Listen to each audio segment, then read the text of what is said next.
20 अगस्त 1989 की शाम और अमेरिका का शहर बेवर्ली हिल्स। इसी नाम की हवेली में पति पत्नी का जोड़ा मौजूद था। दोनों एक साथ लिविंग रूम में बैठकर टीवी देख रहे थे। पति का नाम जॉस एनरिक मेनेंडेज था और पत्नी का नाम मैरी लुइस किटी मेनेंडेज था। लेकिन कुछ ही देर बाद दो लोग उनके इस घर में घुसते हैं और उन पर ताबड़तोड़ गोलियां चलाना शुरू करते हैं। जॉस को 6 बार गोली मारी गई, जिसमें एक उसके सर के पीछे भी लगी थी और किट्टी को 10 गोलियां लगी थी। वो सोफा जिस पर दोनों बैठकर टीवी देख रहे थे खून से लथपथ था। उनके दोनों बेटे एरिक और लायल मेनेंडेज बैटमैन मूवी देखने गए थे। जैसे ही दोनों घर पहुंचे उन्होंने ये मंजर देखा और उसी समय नंबर डायल किया 911 और कहा किसी ने मेरे माँ बाप को मार डाला।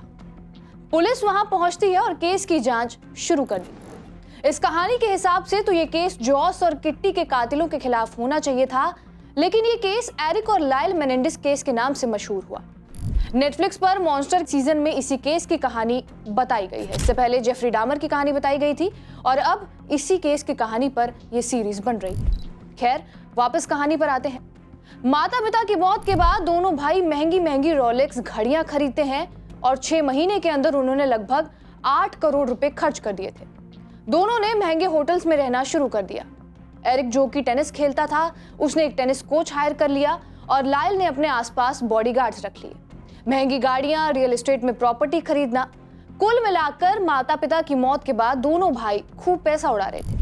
दोनों के माता पिता की मौत को हुए 6 महीने भी ठीक से नहीं हुए थे और उनका लाइफस्टाइल एकदम से बदल गया था। उधर पुलिस को भी उनके माता पिता के हत्यारों के बारे में अब तक कुछ पता नहीं चला था। दोनों ने खूब दौलत उड़ाई, लेकिन दोनों भाई थेरेपी के लिए भी जाया करते थे। ये कॉन्सेप्ट बाहरी देशों का ही देन है। अब एरिक इजराइल में अपना कंपटीशन खेल रहा था और लायल वहीं यूएस में था। लेकिन लायल को पुलिस 8 मार्च 1990 को बेवर्ली हिल्स के इलाके से ही गिरफ्तार कर लेती है और उसके कुछ दिन बाद 11 तारीख को एरिक को भी पुलिस अरेस्ट कर लेती है। सोचने वाली बात है, माँ बाप की मौत के बाद केस की गुत्थी नहीं सुलझ पाई थी और उसके बाद दोनों बेटों का गिरफ्तार होना। कारण क्या था? कारण थी एक टेप रिकॉर्डिंग। क्या था उस टेप रिकॉर्डिंग में? क्या उससे जॉस और किट्टी की हत्या की गुत्थी सुलझने वाली थी? तो सुनिए। दोनों भाई डॉक्टर जेरोमे ओजियल के पास अपने थेरेपी सेशंस लेते थे और इसी थेरेपिस्ट की गर्लफ्रेंड का नाम था जुडेलन स्मिथ, जिसने कुछ ऐसा बताया जिसने केस का रुख ही बदल दिया। उसने पुलिस को यह बताया कि भाइयों ने थेरेपी के दौरान अपने माँ बाप की हत्या की बात कबूल कर ली है और इसकी एक ऑडियो टेप रिकॉर्डिंग भी है। यानी एरिक और लायल ने मिलकर अपने माँ बाप को मार डाला। मेनेंडेज केस उस समय दुनिया भर में सनसनी बन गया था जब कोर्ट ने टीवी पर 1993 में इस मुकदमे का प्रसारण किया। एक जज ने भाइयों के थेरेपी सत्रों के टेप के कुछ हिस्सों को सबूत के तौर पर स्वीकार किया, जिस पर उनके वकीलों ने अपील की। टेप के लिए यह पूरी लड़ाई 30 महीने तक चली, जिसमें यह कबूलनामा था कि हमने ही अपने माँ बाप को मार डाला है। लेकिन उसका क्या कारण था? कैलिफोर्निया कोर्ट के सुप्रीम कोर्ट ने इसके बाद हस्तक्षेप किया। भाइयों की तरफ से यह केस लेस्ली अब्रामसन लड़ रहे थे। दोनों भाई जब ट्रायल के लिए कोर्ट आते थे तो ये सज धज के आते थे मानो किसी कॉकटेल पार्टी में जा रहे हों। शायद वो जवान दिखने की कोशिश कर रहे थे या अपने माता पिता की हत्या करने में कम सक्षम। इसके बजाय उनके पहनावे की वजह से ही लोगों ने यह धारणा बना ली कि बिगड़े हुए अमीर लड़के जो सोचते थे वो कुछ भी करके बच सकते हैं। हालांकि उन पर एक साथ मुकदमा चलाया गया, लेकिन उनके भाग्य का फैसला करने के लिए अलग अलग जूरी बिठाई गई थी।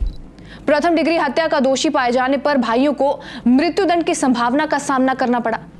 वकील लेस्ली अब्रामसन और उनकी टीम ने आगे जाकर यह तर्क दिया कि लायल और एरिक दोनों का बचपन से ही उनके पिता द्वारा उत्पीड़न किया गया।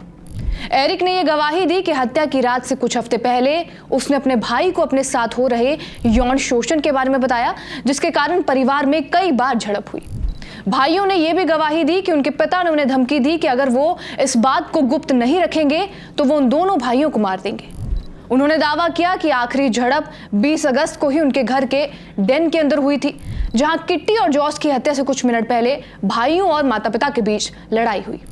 भाइयों ने यह कहा कि उनके पिता ने डेन का दरवाजा बंद कर दिया था, जो असामान्य चीज थी।